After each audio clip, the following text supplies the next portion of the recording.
Maligayang pagbabalik mga kasolid, mga tagahanga ni Pacquiao. Hindi nagustuhan ang binitawang pahayag ni Cuadralas It's My Boy. Casimiro versus Pacquiao, exhibition fight sa Pinas. Posible nga ba?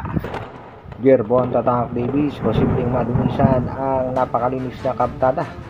Dahil sa kasalukuyan niya mga kasolid, dahil kasalukuyang nag-iimbestiga na itong New York State Athletic Commission. Yan nga ay matapos magprotesta itong kampo ni Lamont Rhodes patungkol nga sa naging desisyon ng kanyang laban kontra kay Tank Davis.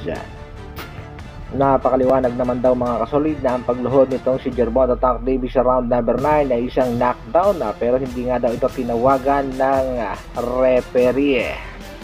At hindi rin nga daw katanggap-tanggap ang paliwanag nitong si Tank Davis na may nakapuwi nga sa kanyang mata, kaya siya tumigil bigla sa laban.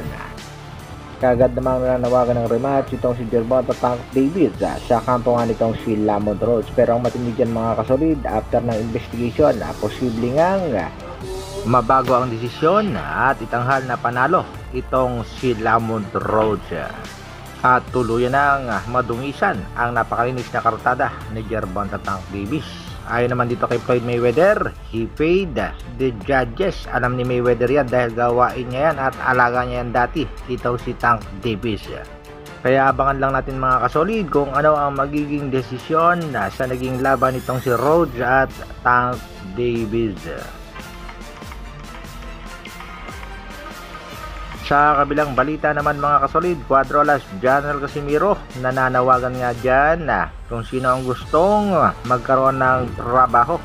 Courtesy nga pala yan mga kasolid sa Cuadralas It's My Boy channel. Pwede, kanang mo kuan ba, mo holder sa body armor na ako kay nangangailangan kay ko kay kanang inigsumbag na ko ba. Kaya Kuya Lutz mo kay kit, tagap-tahi niya. Manang, so guys, kung kisay ka na ma-apply diha, PM lang diri sa Cuadralas It's My Boy of ang every round 1,000. So kung makasurvive mo pila ka round, 20 rounds, so namoy 20 mil. So malaki-laki naman ang kitaan dyan. Every round 1,000 at pag naka 20 rounds 20,000. Hindi na nga daw kinakaya ni Kuya Lods ang lakas nitong si Angas ng Pinas.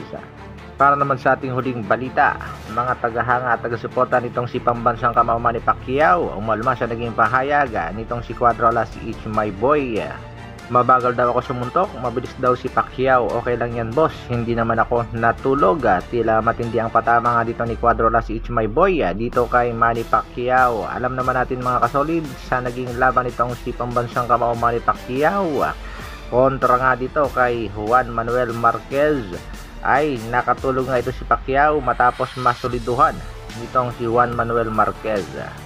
Muli nating balikan at panoorin kung paano nga naman nakatulog si Pacquiao sa isang malakas na suntok nitong si Juan Dinamita Manuel Marquez sa kanilang apat na pagtutuos. Ito nga yan mga kasolid, solidong-solido ang tumama kay Pacquiao, tulog si Pacman.